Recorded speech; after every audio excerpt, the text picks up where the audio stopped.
Hello, hello, hello, and welcome to another edition of Confidence Conversations. I am so glad we are here on time with my sister Rosalia Rivera, all the way from Northern Canada. Welcome, girl. Thank So you. glad Hi, how are you? I'm good. I'm good. I just came in from the rain as we were discussing. So I'm looking forward to having you. And today we're going to have a great conversation, another great conversation about confidence. And Rosalia and I were talking. So we're going to switch this conversation up a little bit more and go into some deep stuff today. So I'm super excited about that. Let me introduce my guest to you. Her name is Rosalia Rivera, as I already said. She is the owner and creative director of Rivera Represents. Besides being an eco-conscious foodie. Ooh, what is an eco-conscious foodie? Tell me about that. It's someone who loves food, but is also really conscious about where their food comes from. Got it. I'm on my way there. Sis. She is a Spanglish social media strategist and branding expert with over 18 years of commercial photography, graphic design, and marketing industry. Okay, that did not flow right. Let me read that because I want to make sure you sound good, that they know how awesome you are. So with over 18 years in the commercial photography, graphic design, and marketing industry and background in psychology, Rosalia's experience and understanding of current culture and communication helps entrepreneurs sustainably grow their online influence and business. Yes, thank you. Did I say that? Did I give you justice, girl? That's perfection. And then I want you to add, because this is the piece that we added that's not in this bio, is what's your other passion? Tell them about the other passion that you have. Sure. Well, so I have a passion project that I'm working on, which has been a long time in the making. And it's a platform that I call La Vida es Beautiful, which is where I talk about empowerment in owning our sexuality, in becoming more sexually literate so that we can better educate ourselves about our sexuality and communicate better with our partners to create a culture that is more based on consent. So creating a consent culture and also creating a culture where orgasm equality is the norm. So those are the things that I talk about on that platform. Yeah, and this is the part I told her. I said, I think we want to dive a little deeper into this part because it's a conversation that people, and particularly women, we don't generally have, especially like you and I were talking about. It plays a really big role in our confidence. And so I just wanted to dive a little deeper into that because, and also tie it into your other work, social media, how this sexual confidence also impacts these different areas of our lives in terms of confidence. And so we'll dive into that a little deeper, but let's get started. And first, you sharing with us, Rosalia, how you got started in these two fields. What fuels your passion? Sure. So it's a long story, so I'm going to try to condense it as quickly as I can. Well, I originally started going to school, to university for psychology because I actually wanted to become a sex therapist. Mm-hmm. And the reason why was because I knew various friends in my life and even family members who had gone through sexual trauma, either in childhood or in their teen years.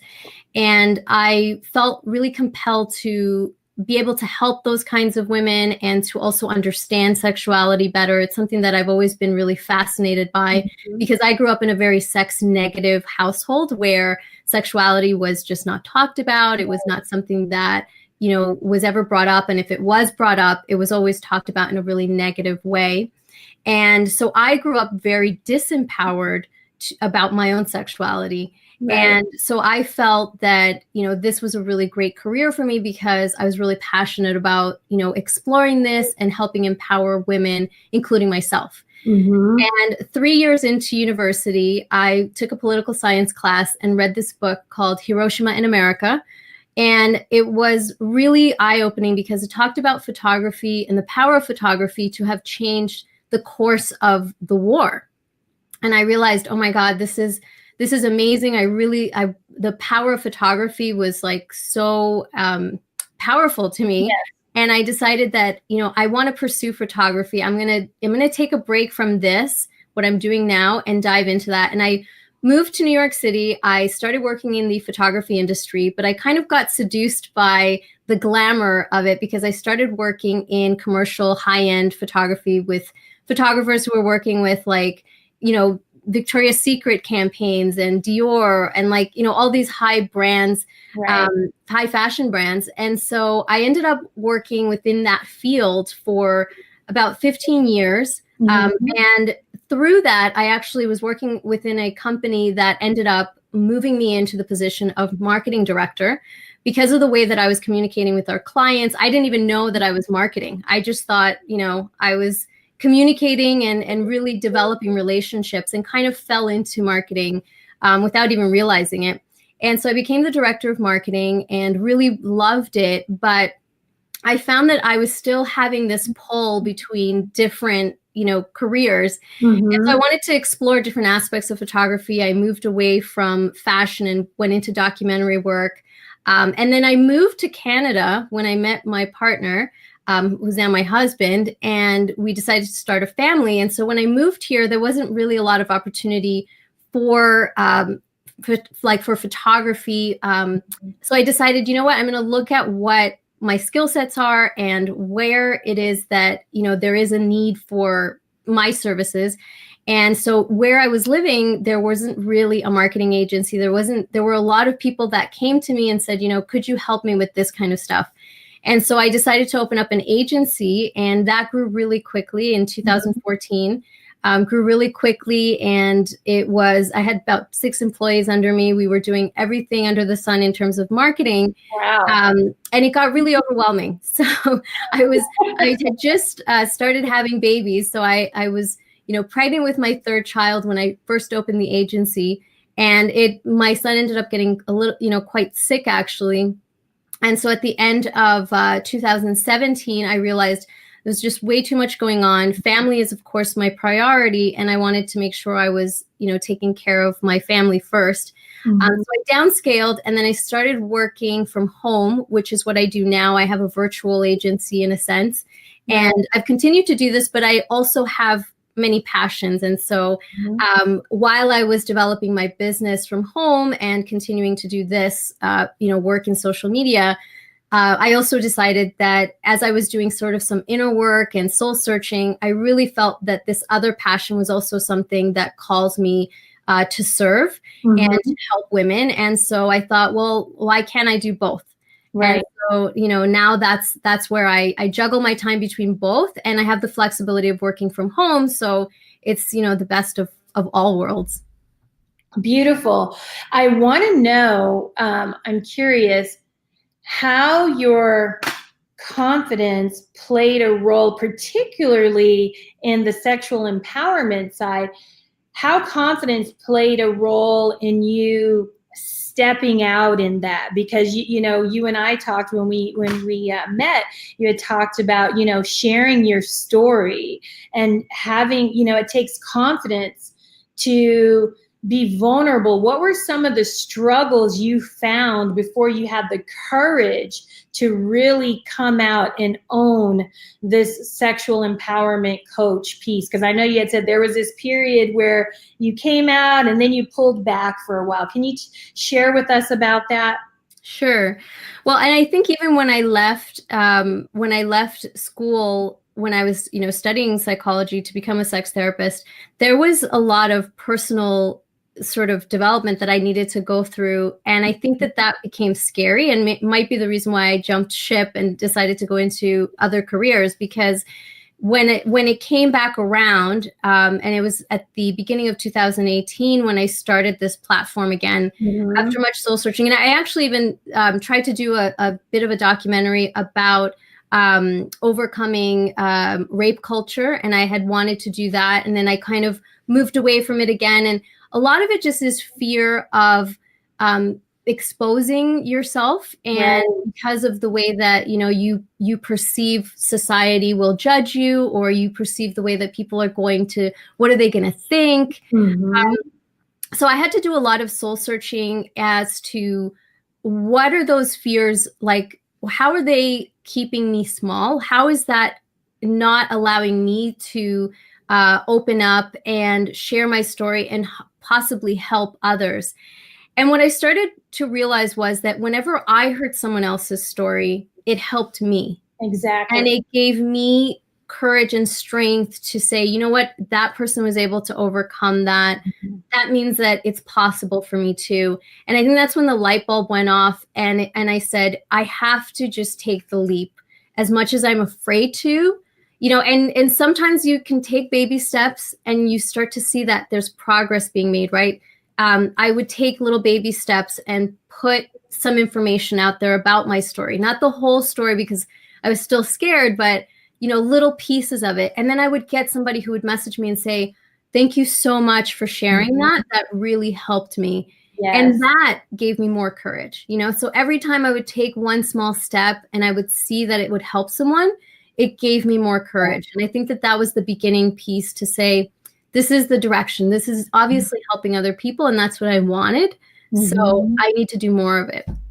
Yeah, what I'm really hearing in that story, because a lot of women are afraid, just like you. I've been there, afraid to step out because we have something that's different. And that keeps us from fully stepping out. Because like you said, most women are so afraid of being judged, so worried about what other people are going to think, that they don't fully step out and share this thing that I believe, it's like in the moment while we're going through it, we don't see the why behind it because it's so painful. But what we're going through is the very thing that we're going to be called to help others with. And what I'm hearing is how you really tapped into your own experience of hearing someone else share their truth and how it touched you, and you really let that be your why, and just taking those little steps. And it's those little steps that create mastery, and give us that courage to keep going forward. Would you say that would be accurate? Absolutely. And one of the biggest obstacles I think we tend to, because I know I felt this, and it was what helped me overcome it, was you feel like you have to put it all out there in one shot. And it feels overwhelming that way, because, then you're really exposed.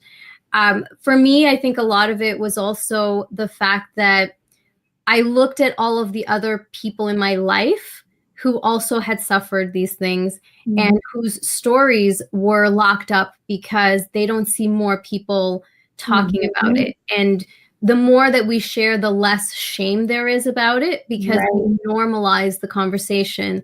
And the more normal the conversation is, the less we feel judged about it. The only way that we can make these conversations normalized is by having some of the people that have gone through these experiences be open about it and talk about it. And it gives us courage. It's like that saying that the more you shine your own light, the more you give permission to others to shine theirs, right? Exactly. And so that was really inspiring to me as well, that if I can help others by, being vulnerable and taking the risks, and knowing that at the end of the day, other people's judgments don't rule my life. They're not going to be the consequence of whether I fall apart or not. And so you start to build that confidence piece by piece. The more that you do it, the more positive feedback that you get. And the ones that, give you negative feedback, you just have to remind yourself that that's their issue, not yours. Exactly. Yeah. And I really love how you talked about the shame, because the more we expose a truth, the less we get caught, can get in that trap of shame and stay in our heads, because shame, it will keep us captive. It will keep us, like you're saying, from shining our light. So the more we just put that shit in the light, shine the flashlight on it, it gives other women permission to step out. And that's why I was triggered to have these conversations, because a lot of women who consider themselves confident have a hard time coming out and sharing that I'm struggling with confidence, or sharing that, I'm not comfortable in my body because, X, Y, and Z happened to me, or people have shamed me because I'm overweight. I remember as a young girl, always, every time I go see my grandfather, they meant it well, but always grabbing the side, my sides, and saying, oh, you need to lose some weight, just little things that have happened to us as women that cause us to be ashamed of our bodies, which ultimately affect how we show up in the world, how we show up in life. And since we're business owners, you and I talked about how we show up in our businesses. It keeps us from showing up and doing videos. I can't tell you how many women say, oh, I can't do videos. I don't like how I look, because someone else has shamed them about some part of their body, or they think they're supposed to look a certain way. Yeah. And so there's so much of that, but the more we expose that, and the more of us, more of us come out and share, you find out, wow, I'm not alone. I'm not by myself in this.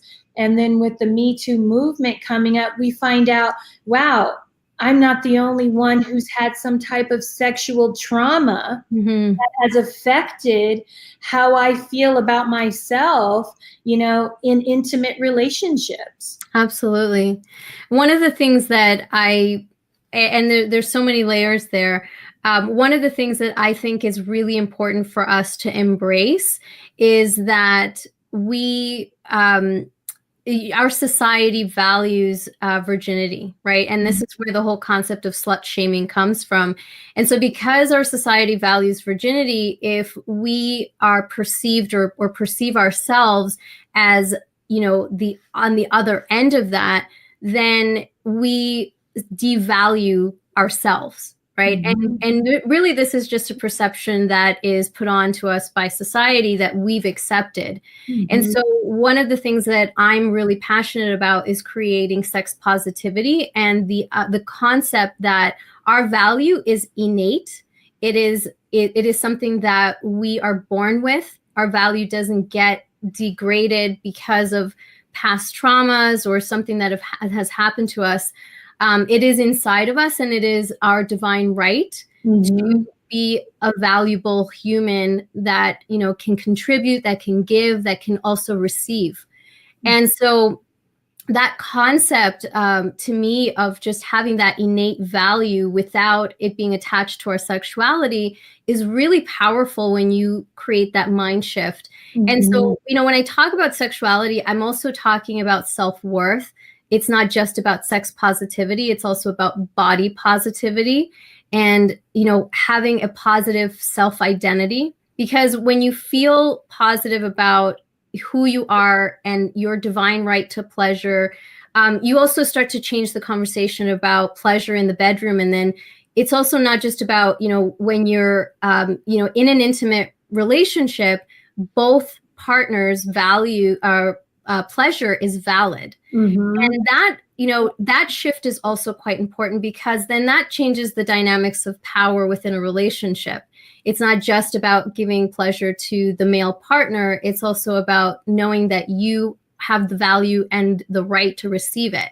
And so when you start to change those power dynamics, it also changes the dynamics of how you perceive yourself in the world and in all areas of your life. It really opens up all these other doors to really realize your value in general. And you start to see yourself, even just, when it comes to marketing, you can't really market your business from a position of power, a position of self-worth, if you don't value all aspects of yourself, so you may feel intimidated to go out and, offer your services and say, this is what I do, and I humbly offer this to you, because you're still a little bit insecure about what you offer because of you're insecure about who you are.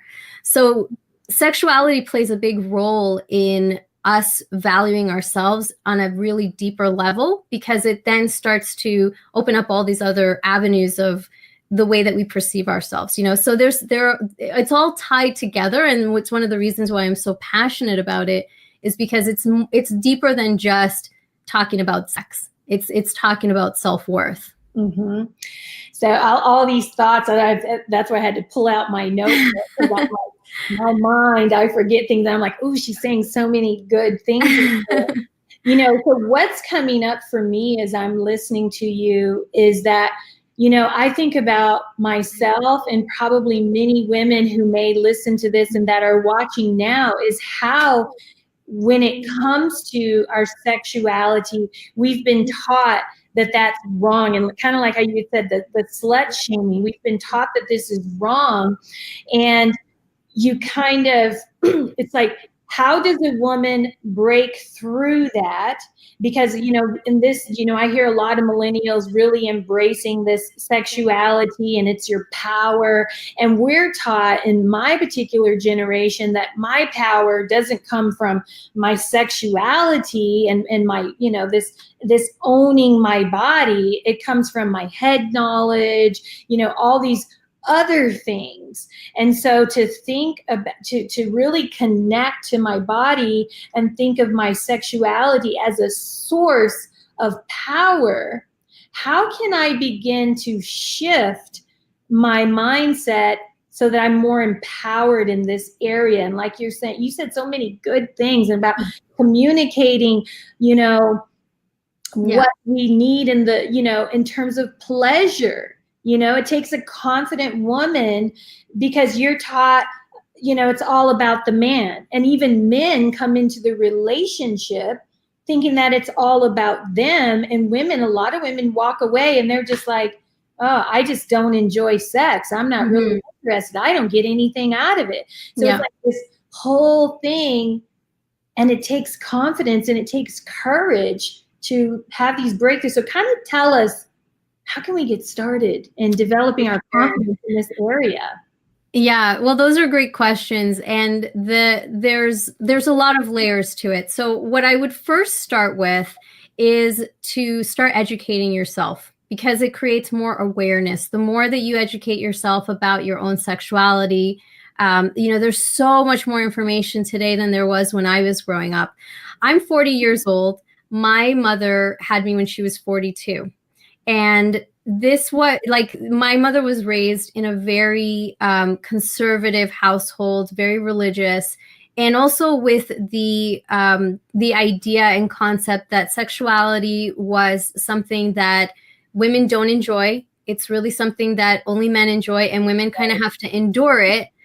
And that was the messaging that I received when I was growing up, was that, you're going to have to kind of put up with it because that's how you make babies, and that way. I don't even get that messaging. It's kind of out there, and you're like, okay, I have this, he has that. And we just, And I mean, the most education that I got that was considered real education was, the sex ed in high school. High school, exactly. Yeah, and that was really the basis of it. So my exploration of it, and one of the reasons I wanted to go to school for it, was because I wanted to get more knowledge and to not feel shameful of the fact that I was pursuing this knowledge, right? Because otherwise, for the most part, and this goes across the board for men and women, sex education really came from the media and from pornography and from any other resource that you could get your hands on before the internet, right? So my education was all pre-internet. Now there's so much available. There's so many resources. One of the reasons why I started this page was to put those resources out there and to say, look, here's what I've been able to find that's really helpful and really great and has helped me in even my own healing journey, because I am an abuse survivor as well. And I wanted to make sure that I overcame, these obstacles because, knowing other survivors who have had much worse trauma than myself, this is an ongoing battle of self-esteem. It really, challenges what you feel about yourself in terms of shame. And shame is a huge factor. If you look at Brené Brown's work, for example, she studies shame.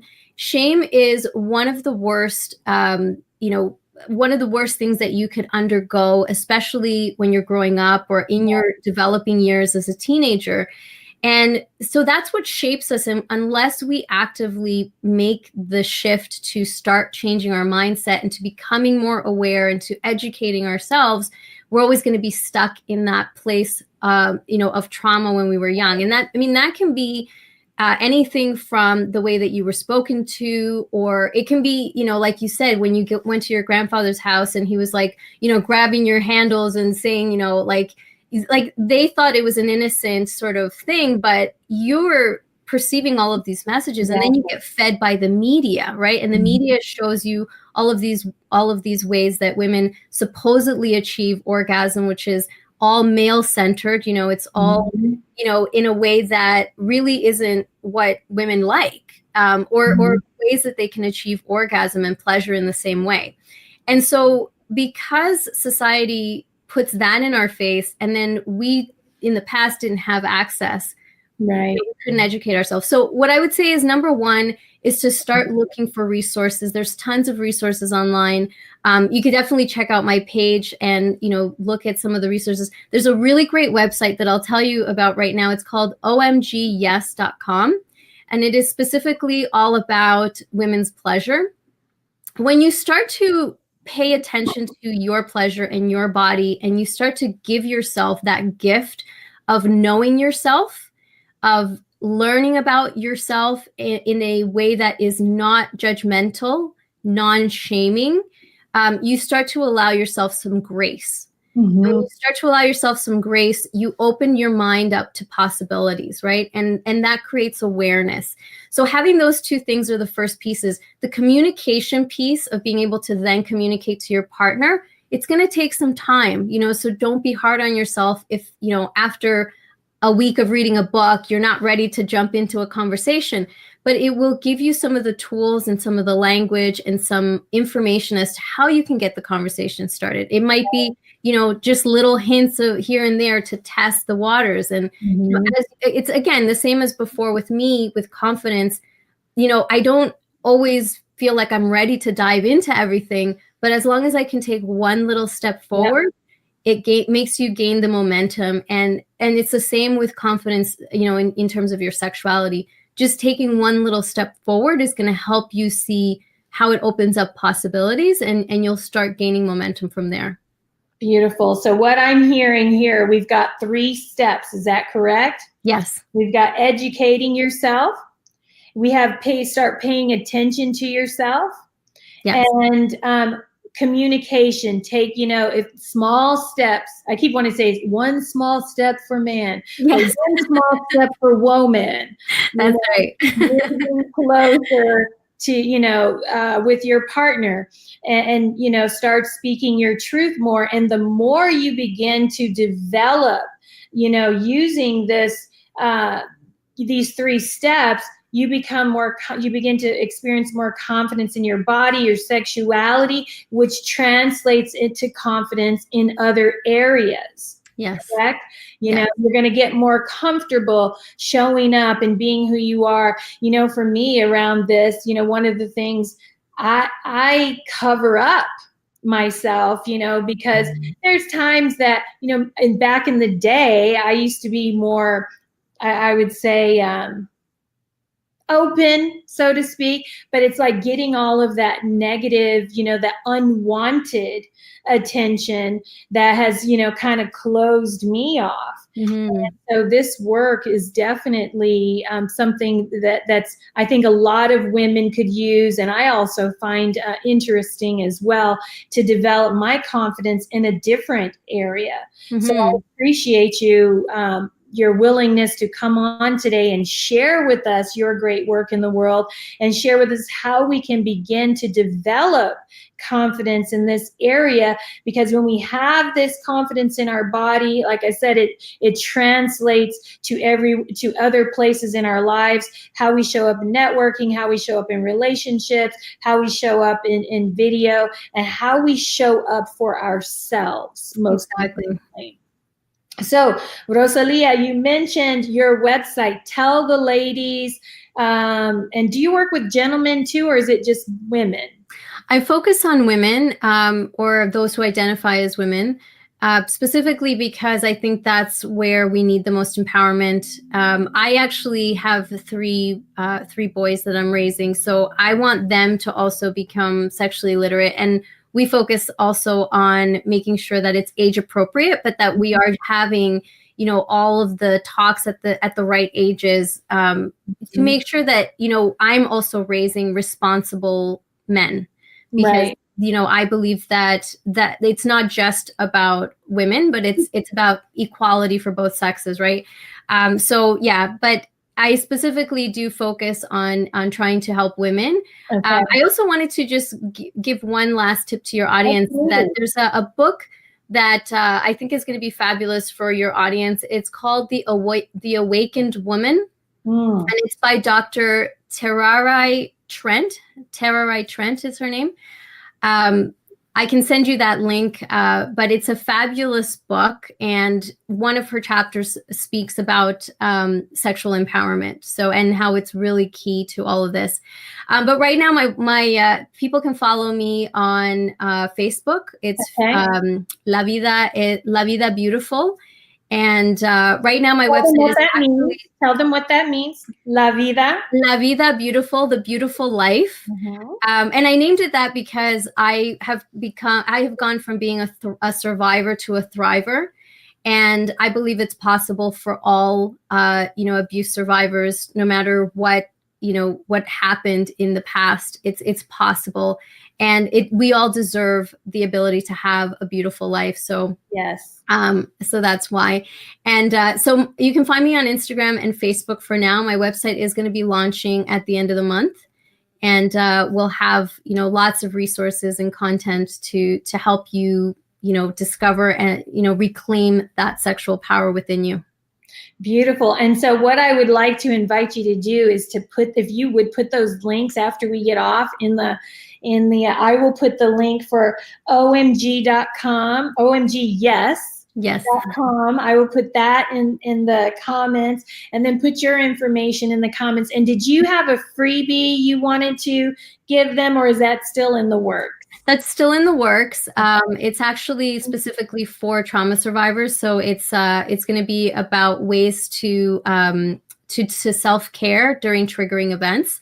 So that'll be available once the site launches. So be sure to follow my beautiful sister. Thank you so much for sharing.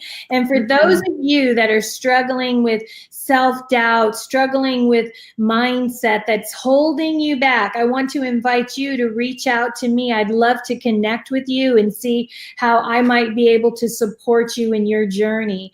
And so thanks again, everyone that's tuned in. We had a nice amount of viewers today.